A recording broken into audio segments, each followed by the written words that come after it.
If there is one piece of advice that I hear consistently from guests on this show, it's that every creator should have an email list. My email newsletter is the oldest part of my business. I began publishing consistently in January of 2017 and have published every week ever since. If you're a student of email the way that I am, a name that you've likely heard thrown around is Josh Spector. Josh is the writer of For the Interested, a newsletter for creative entrepreneurs. But before Josh was writing an email newsletter, he had a career in media and entertainment. And I was running digital media and marketing for the Academy of Motion Pictures and the Oscars. And 6 years ago, I left to become a full-time independent consultant / creator. That's around the same time that I launched for what it wasn't called For the Interested at first. I don't even think it really had a name. It was like 10 ideas worth sharing or something like that. And I think after doing it for a few months, I came up with the For the Interested name, and that has certainly stuck. Fast forward to today, and For the Interested lands in 20,000 inboxes every single week. Josh has built a reputation as being a great newsletter for advertisers. He is a master at crafting subject lines and driving his readers to take action. And one major key to Josh's success is that he has expanded from a weekly newsletter to a daily newsletter. I also was interested generally in daily newsletters.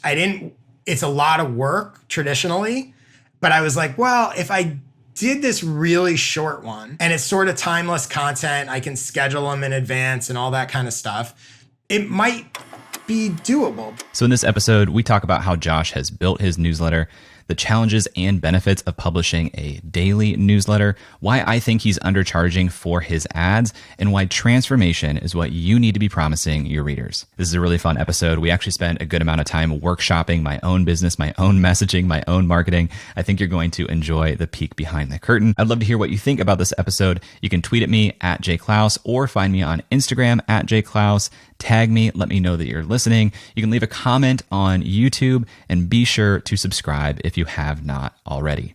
All right, that's enough of me. Let's dive in. Let's talk with Josh.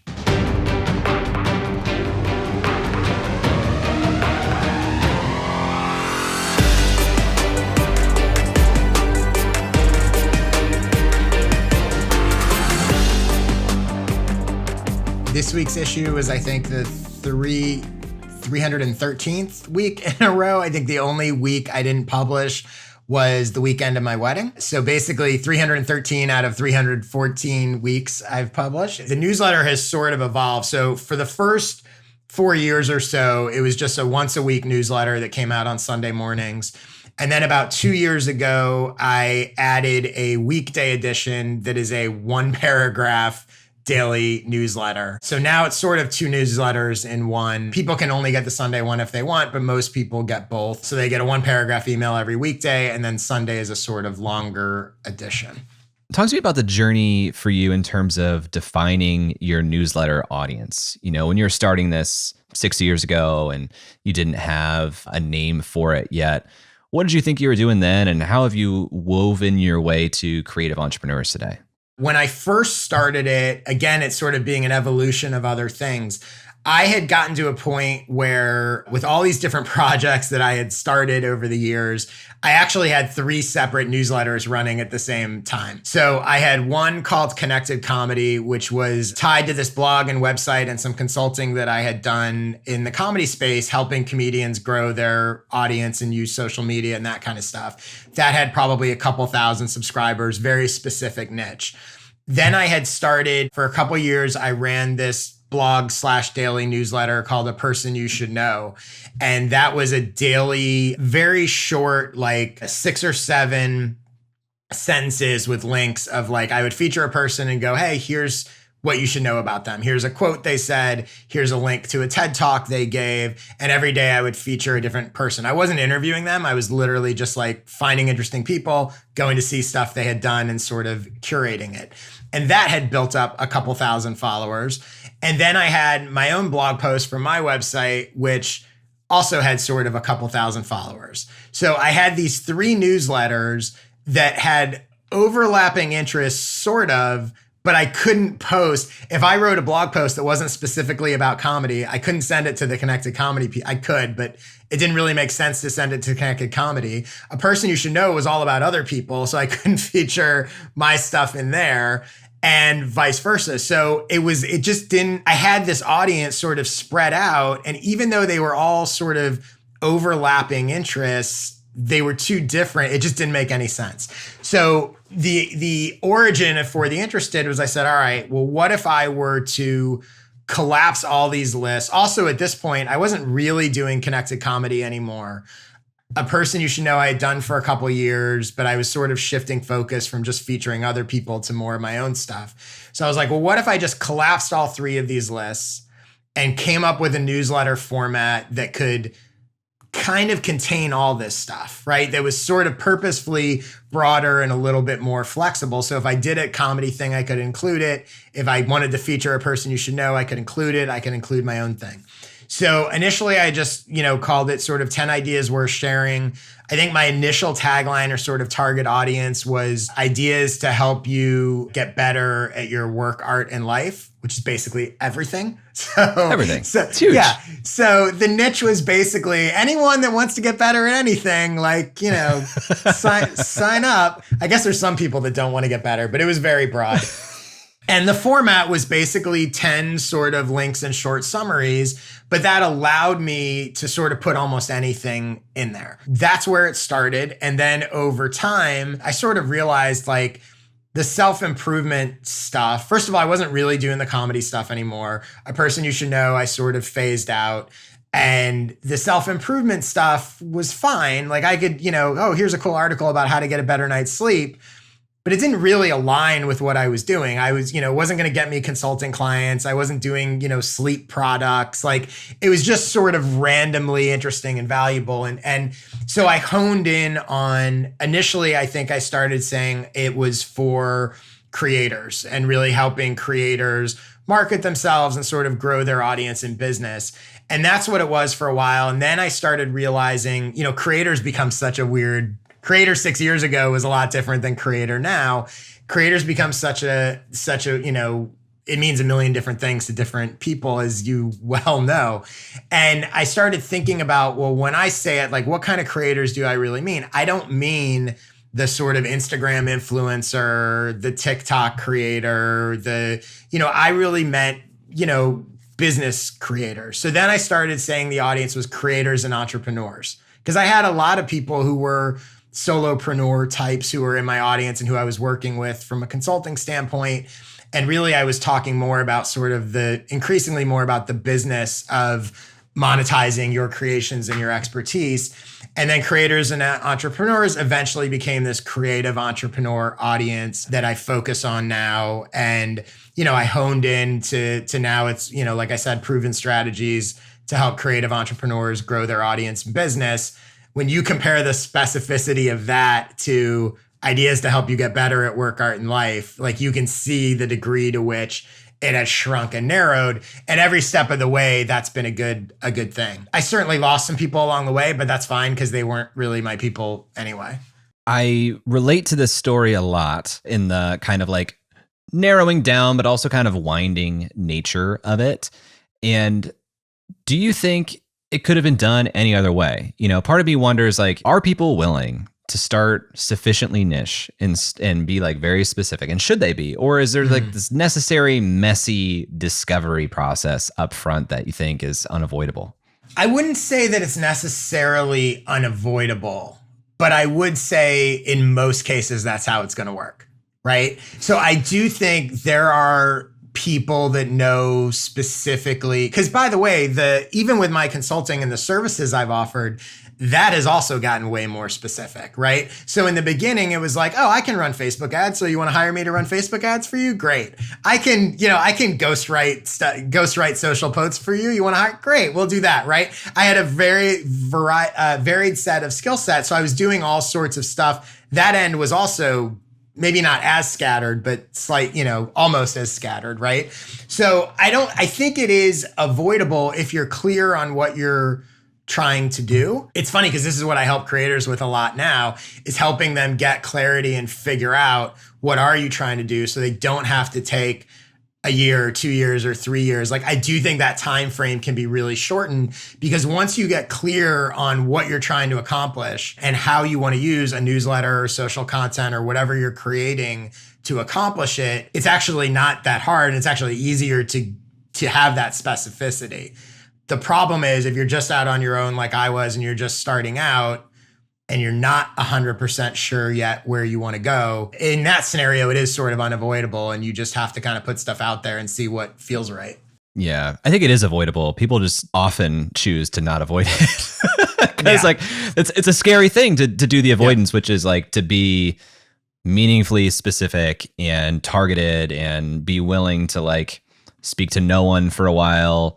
I'm going to take this layup you passed me though and ask you, okay, so I'm a creator, I'm coming to you. How do you help them get clear on who they're trying to serve and shorten that time frame? Let me just sort of jump on, because what we're really talking about here a little bit is niche, and everybody gets freaked out about niche. And one of the things that I say to people all the time that I have found to be really helpful and resonates with them is people's resistance to niching down and being more specific is they feel like it's going to cost them stuff. But I can also do this, and I can also help that person. And I like to do this. I don't want to just do this one thing, right? They feel like they're excluding stuff and turning down opportunities. When I have the conversation with people, what I say is it's not about excluding that. Instead of talking about niche, let's talk about ideal audience, right? So let's talk about what your ideal scenario is. I'm not excluding anyone. There are still to this day people I work with that maybe don't fit my exact niche, right? You're gonna get, I use this analogy all the time of a dartboard, right? You aim for the smallest circle, that's where you get the most points, but you're still some darts are gonna land outside that, and you're still gonna get points. You're gonna have people in your audience or who you work with who may not be that exact bullseye target. But the conversation that I think you really wanna have is, let's talk about ideal, right? Ideally, who do you wanna work with?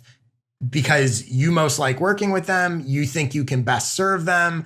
Let's focus on that. And what you're doing with content and messaging and positioning and all of that is aimed at your ideal. You're not excluding anybody, but you want the people that are your ideal target, again, audience or customer or whatever, to see you as the perfect fit for them, right? You want to be perfect for someone, not just okay for everyone. The other piece of this, and one of the questions it's a deceptive exercise because it seems simple.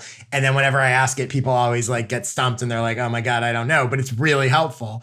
Is I say, whatever it is that you do, if I could get you 100 or 500 people to listen to your podcast or read your blog post or see your product or whatever it is, and they can be anyone in the world, but they can't be people who know you and they can't be people who are famous.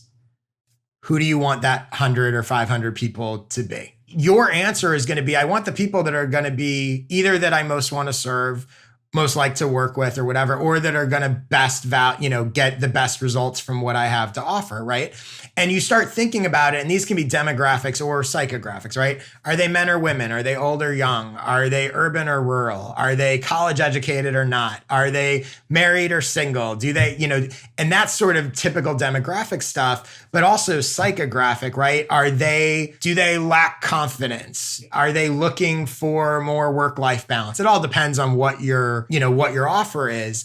But basically you would choose the people that you would most want in that 100. That's your ideal audience. And once you have that, everything you're doing should be aimed at them, even though you're going to get other people. And it's still tricky and still people will get uncomfortable. But I think just framing for yourself, my niche is really about my ideal, not about my only, I think makes it easier for people to do that. Because now you feel like you're gaining the right people. You're not excluding other people, which is what leads to a lot of the pushback.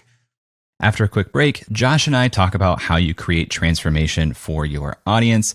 And later, we talk about how he's been so successful selling sponsorships for his daily newsletter. So stick around and we'll be right back.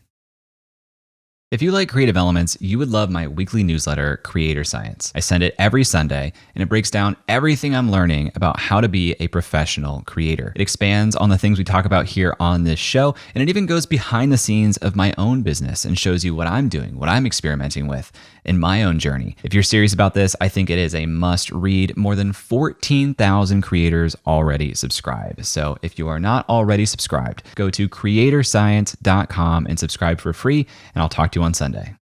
Welcome back to my conversation with Josh Spector. I've been following Josh's work for a long time now, and one thing that he talks about a lot is transformation, promising transformation for your audience. So I asked Josh to explain what he means when he says transformation. I think the key to any success with a newsletter, with content, with product service, I think is it's all about providing value. And I think you want to aim, I talk about this a lot with content. You want to share things that are valuable, not just interesting. There's a difference. And I think a lot of people don't see or think about that difference, right? So one of the differences is something that is valuable, usually when you consume it or, learn it or read it or buy it or whatever, you can do something with it, right? There's an action that you can take. If there's not a direct action for you to take, it might be interesting. Oh, that was an interesting article that I read about blah, blah, blah. But if it's not actually, if you can't put it into action in some way, it's less valuable. So when I talk about this, people always go, all right, well, I get it. I should create valuable content, but like, what is valuable? And I think this is where you're getting. And one of the ways that I define it for people is, this isn't the only way, but value tends to be transformation. Your target audience are at point A, they want to get to point B, and the content, the product, the service, whatever you offer is the bridge that gets them there. It's transformative. There's a transformation that you are helping them make.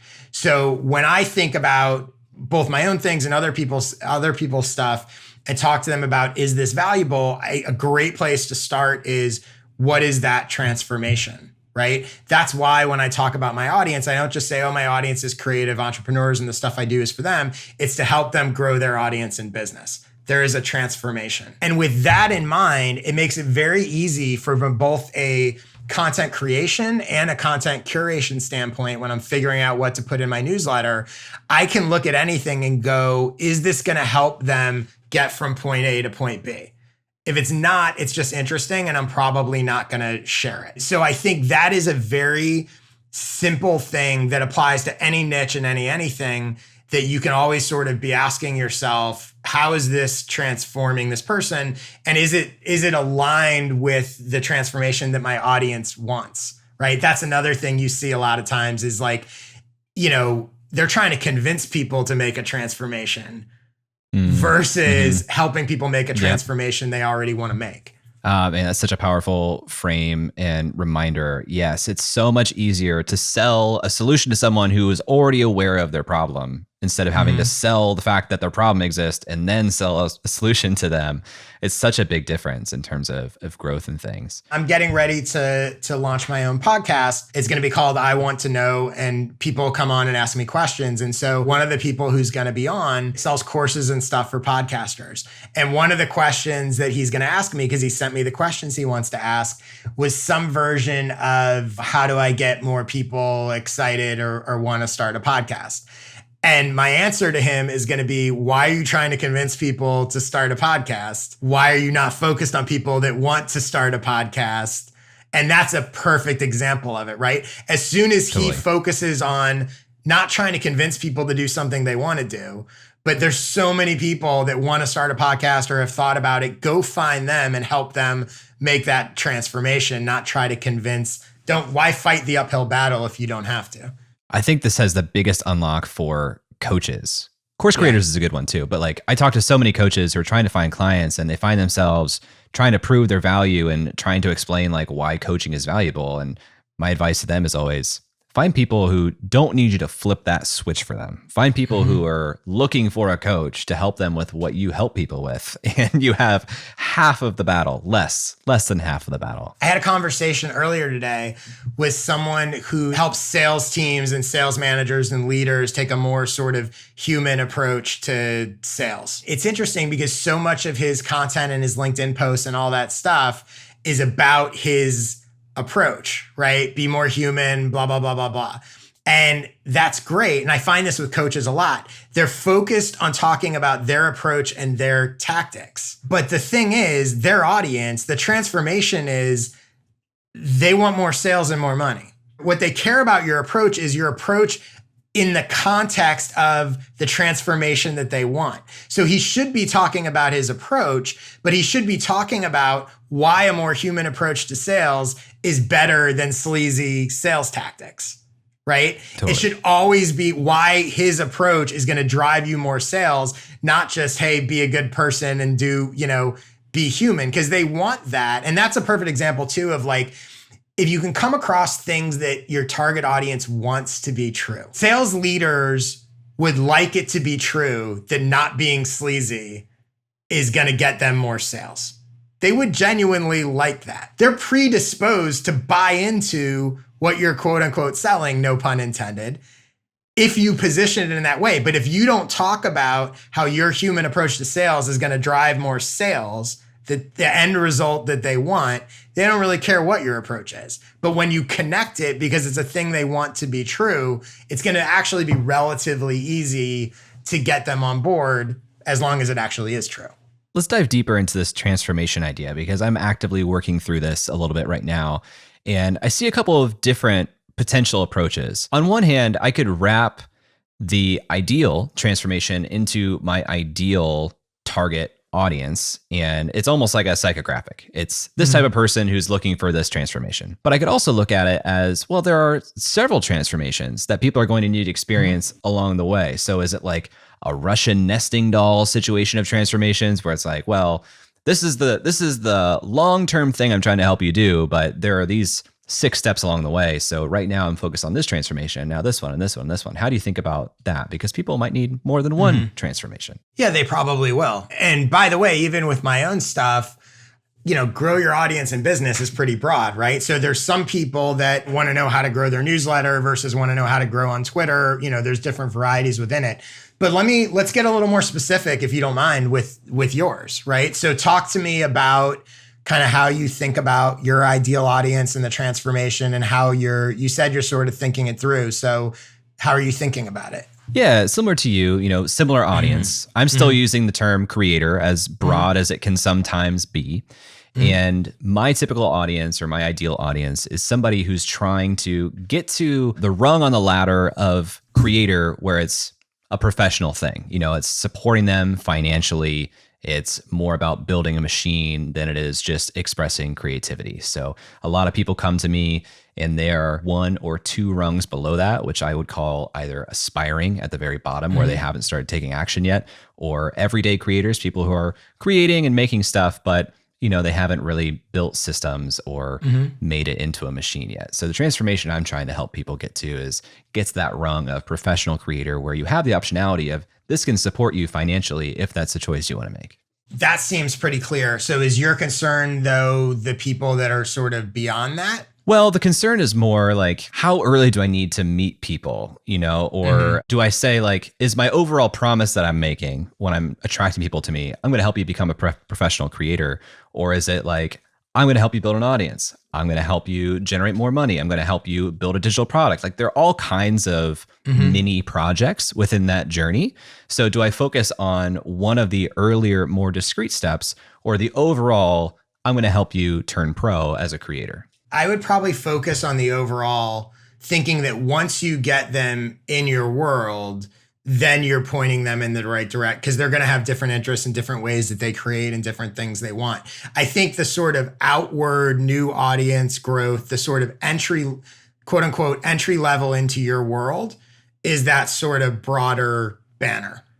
Once they're in, then you have a variety of different ways that you can help them based on the more micro ones.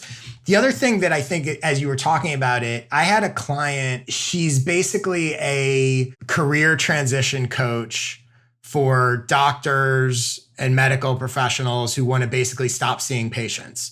So maybe they want to go work for a pharma company, or maybe they want to go into academics, but they want to get out of this sort of clinical, they want to use their skills, but how do they transition out of sort of seeing patients all the time and that kind of thing? And when I was talking to her, we were having a totally different niche, but a very similar conversation to what you were saying. And I was asking her like, okay, well, where are these people in the trajectory of their journey? Where are they?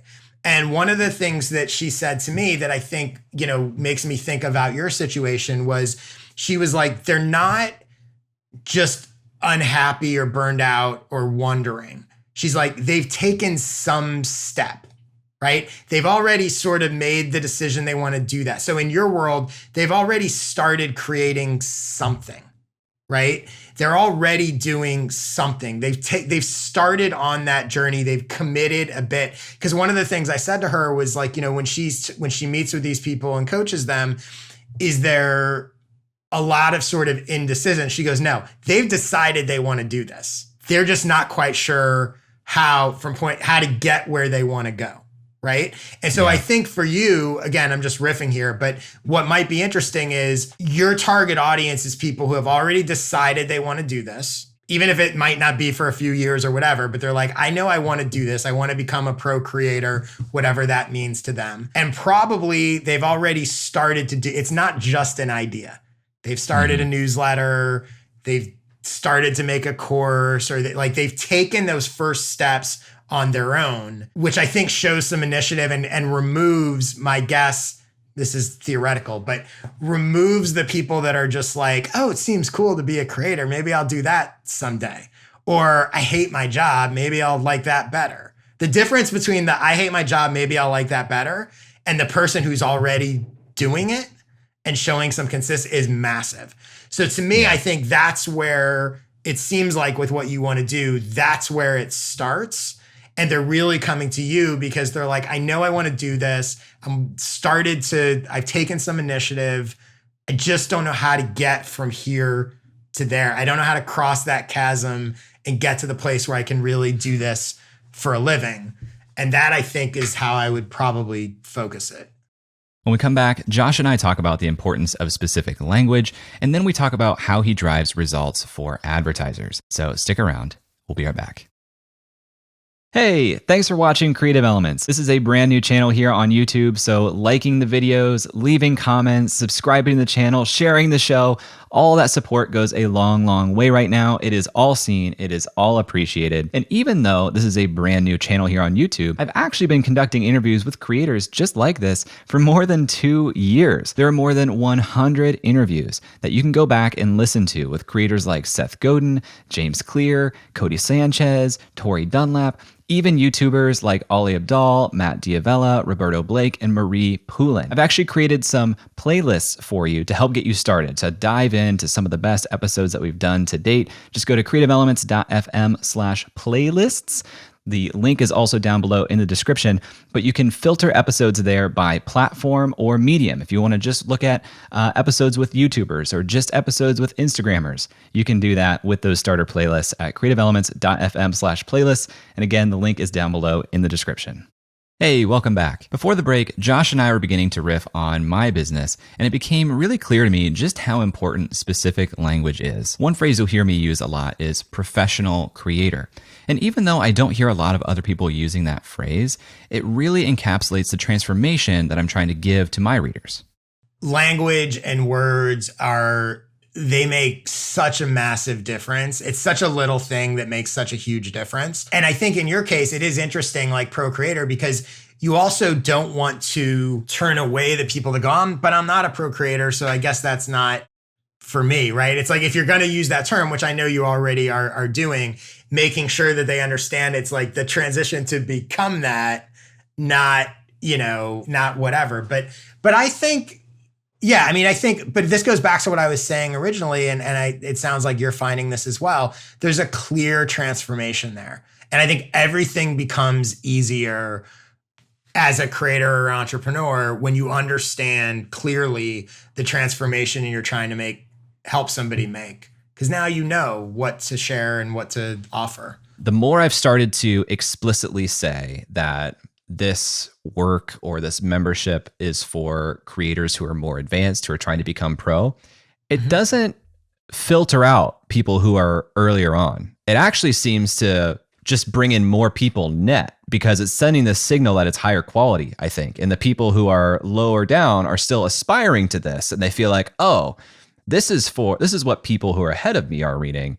It's interesting. I thought it might be exclusionary in a positive, helpful, filtering way also, but it's actually just been useful from a pure marketing sense. What are you comparing it to? What was it before? Or how would you talk about it before? I wouldn't really, it was just like I help people become creators, and like I think that was kind of ambiguous. Like adding on any qualifier is probably helpful to say like, what does that mean? Well, professional, or if I would have said Instagram creators, that would have been more attractive in some way also. I think some of it is it's a clear, to use my point A to point B, it's a clear point B that lots of people want. Yeah. Right. So people want to get to that thing, and you're saying you're going to help them get to that thing.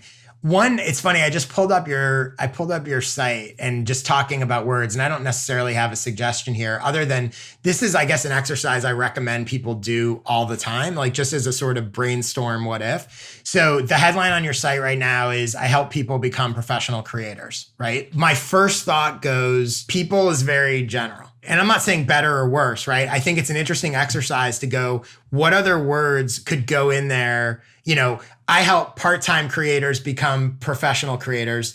Not better or worse, sends a different message. Yeah. If it's just, I help women become professional, it sends a different message. If it's, I help, men, if it's, I help high earners become professional creators. If it's, I help, it doesn't, I'm not saying those are things that you would do, but it's a really interesting exercise for anyone to sort of look at your messaging and copy, look at the words in particular. You can do it with any word, but in particularly words that are general, and see what it would look like or feel like if they were more specific and how that would impact everything else you're doing. They may not be better. Nothing wrong with people, but it's interesting.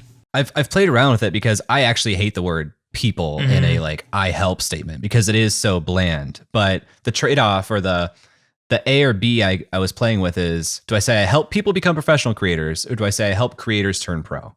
Because help creators turn pro is more specific, but it's only speaking to one step of the journey. I'll help you become a professional creator. Yeah, it's like speaking to that person. Right. Speak directly. Like if you're going to, and I think that's another thing, if you're going to be sort of general, I don't just mean you, but anyone, like speak to them because they're going to insert their own. When you say I help you, that person is going to think, they assume it's those kind of people. Right. The other thing I would say again, while we're just, turning this into random ideas for copy. So then the line under that is join 10,000 plus creators who subscribe for advice, inspiration, and encouragement for building your creative platform. I would think about transformation in that as well. There's a little there that you're doing the whole features versus benefits thing, right? You're going to get advice, you're going to get inspiration, you're going to get encouragement. That gives you a place to define a little what it means to be a professional creator. Yeah. The other thing that I think is interesting is, let's be honest. And on some level, professional creator means money. The difference between a professional and amateur, because the money allows you to put the time and all that stuff, right? But what's interesting is then in the description, nothing there mentions revenue or money or entrepreneurship. It's advice, inspiration, encouragement. But the real difference is when you're done working with Jay, you're making money. One thing that you've really built a strong reputation for, especially lately, is how effective your newsletter is for advertisers in getting results. And that's also having a good impact on your bottom line, I'm sure. So talk to me about when you started accepting newsletter advertisers and why you made that decision. The first 4 years or so of my newsletter, not only did I have no ads, no sponsors, no direct revenue or monetization from it, I got clients from it, but it was not a direct, there was no direct revenue. And I was actually strongly anti-advertisement sponsor. I thought it had misaligned incentives because now you're worried about your sponsors and not worried about your readers. I didn't see it as anything that added value to people other than maybe I can make a little money off of it. I saw it as likely a pain in the ass to try to track down sponsors and negotiate. Like zero interest, strongly against it. Then one day, about 4 years into my newsletter, I got an email from one of my readers, and she said she had run a classified ad in Ann Friedman's newsletter. And she said it was by far the best marketing she had ever done. She was a therapist who worked with creative people. And she said she'd love to do more marketing like that. Did I know anyone else that had an audience of creative people that she could try to do something similar? I thought about it and I was like, well, I have that audience, but I don't offer ads and I'm not going to, so I don't know if I recommended somebody else or just kind of whatever. But then I started thinking about it and really started to question. It made me question my anti-advertising stance, because here was a woman who was my reader who wanted to reach the audience that I have. She wanted to promote a service that would, if she got clients from it, it would help her, but also would help my audience, like therapy for creative people. And the only reason I was not offering this was because I had some assumption that ads are evil or they're going to ruin everything or whatever. So it made me at least question, like, maybe this could be valuable. Like, let me see what my audience thinks. So I sent out a survey, literally a 1-question survey. And it was, if I included ads in my newsletter, would you A, be curious to see them, B, be curious to see them and you might want to buy one, or C, no ads, you hate ads, they're annoying. About 300 or so people responded. 90% said they either would be curious to see them or they might want to buy one. Only 10% said no ads. And I was like, wow. Like, it really surprised me. Because, like, you would think people would be like, no, what, I was like, okay, well, clearly I was wrong. This was not a master plan. But what I realized at this point was I also had 30 or 40 people, maybe 50, who had said they might want to buy one. I had leads for ad sales, which was not my intent. But I was like, oh, okay. So I decided I would try it.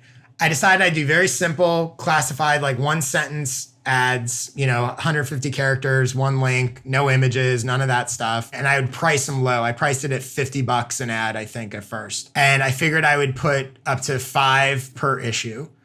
And I sold out like the first 3 issues before I had even announced it. So when I announced the ads, it announced, people saw, I was like, oh, you can go here to buy the ads. And they would see immediately 3 issues were sold out, which made it seem like a hot product. And this is just a quick side note. I used to produce stand-up comedy shows years ago. I applied one of the lessons from that is this isn't just stand-up, but this is anything. Like, if you're putting on a show and let's say you think you can sell 70 tickets to it, you're better off booking a 50-seat theater than a 100-seat theater.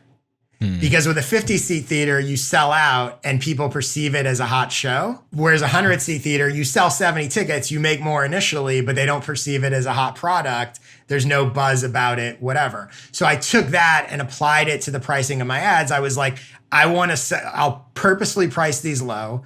I want people who are considering buying to see that they have to book way in advance, that this is basically a hot product.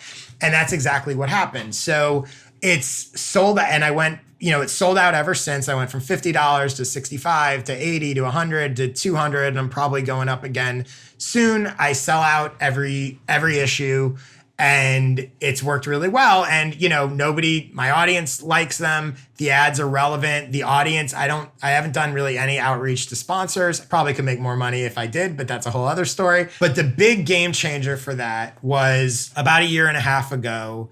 I added this 1-paragraph weekday edition of my newsletter. So my newsletter now, you get an email every weekday that's like a paragraph. Sometimes it's only a sentence and a link. And then there's a 1-line, like today's email sponsored by whoever the sponsor is. And then Sunday you get a longer full issue.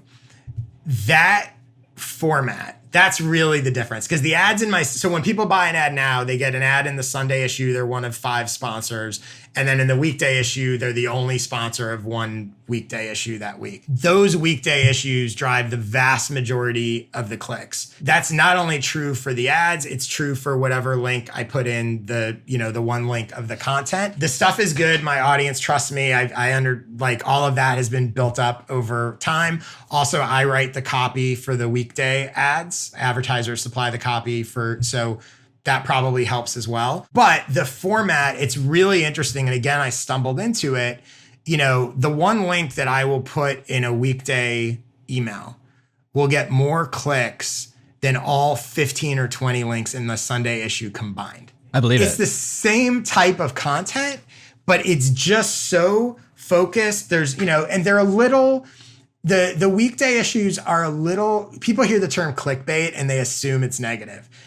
It's only clickbait if it doesn't deliver on what you promise. If it delivers on what you promise, it's a great headline or a great copy, right? So I don't mislead anyone into clicking, but I do write them in a way that's designed to generate curiosity to get the click. But as long as it delivers and lives up to it, that's fine. I don't, for example, in the Sunday issue, when I share a link to an article, I'm going to give a little summary of what it is. In the weekday issue, I don't really. Like I'll give some context, but I'm not going to summarize it. So, but yeah, that format, the Sunday links do well as well and the ads do well, but that format I think is really what has differentiated me from the others. People know that they can open it. They know when they get that weekday email from me, it's going to take them 10 seconds to look at. And if it's interesting, they'll click it. And so I think that just fuels itself and it's worked. Again, I stumbled into it, but it's been incredible. And you were running the weekday issue before you were using it as a way to basically double promote the sponsors, right? You were just doing like... Yeah, I started it as a complete experiment. Well, actually, here's how it came out. It came out of this. I was working with clients and I would help people with newsletters a lot. And I'm a huge newsletter proponent. And I would always be like, we need to start a newsletter. You need to blah, blah, blah. And people have assumptions about what a newsletter is. Right? And they go, that sounds like a lot of work, or I'm not a writer, or I don't know that I want to do that. And, all that stuff. One of the things that I would find myself saying to them is, a newsletter is just a value delivery mechanism. That's it. It doesn't have to be long. It doesn't have to include news. It can be curated or not. It could be anything. And I would say over and over, I'd be like, you know what? You could send a 1-paragraph newsletter. You could send a 1-sentence newsletter, and as long as that sentence is valuable, I bet people would love it, right? I remember telling someone, telling a comic, I was like, look, you don't have to create any other content. Once a week, send an email to people with a link to a YouTube video you watched this week that you thought was funny. You're doing it on social media anyway.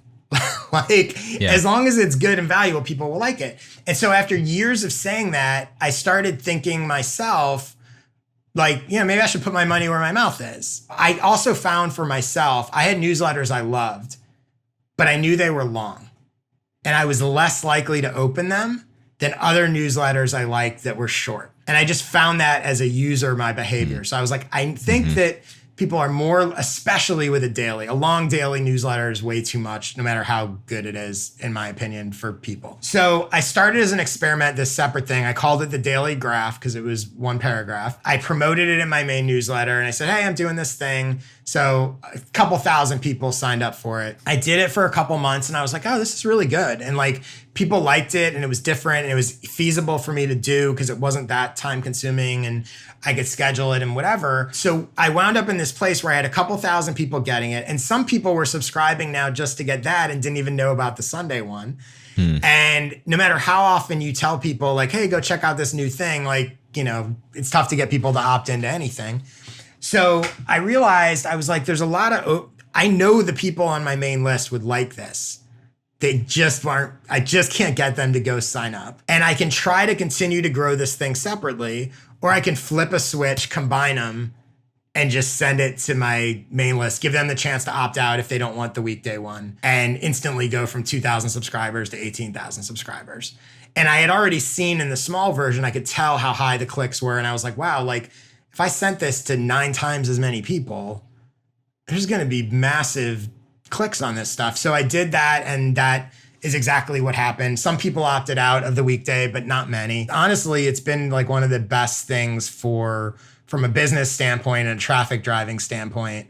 It's been incredible. How long has this been running now? March a year ago, so a year and a half-ish, something like that. How does the unsubscribe rate of the daily compare to the weekly? The unsubscribe rate is similar. And the unsubscribe rate is pretty low, all things considered. So I'm emailing to about 18,000 people.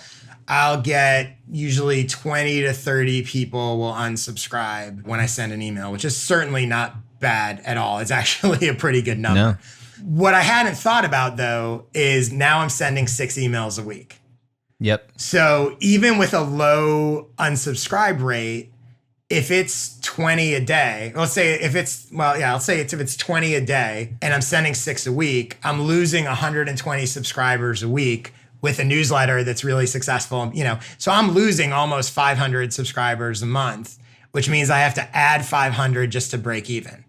Yeah. So while it's been really good, and I would certainly not change it by any means, it has definitely slowed my growth because it's just hard. The more emails you send, the more unsubscribes. Like if I was only sending weekly, my list would probably be bigger than it is right now. But I think the strength of connection and the engagement to the people that are reading every day is much better than it probably would be. So it's worth it, but it is something like when people have asked me about it, I've said to people, you just need to be aware the more emails you send, the more you're going to lose. It's not necessarily a bad thing, but it is something to keep in mind. It has slowed my growth.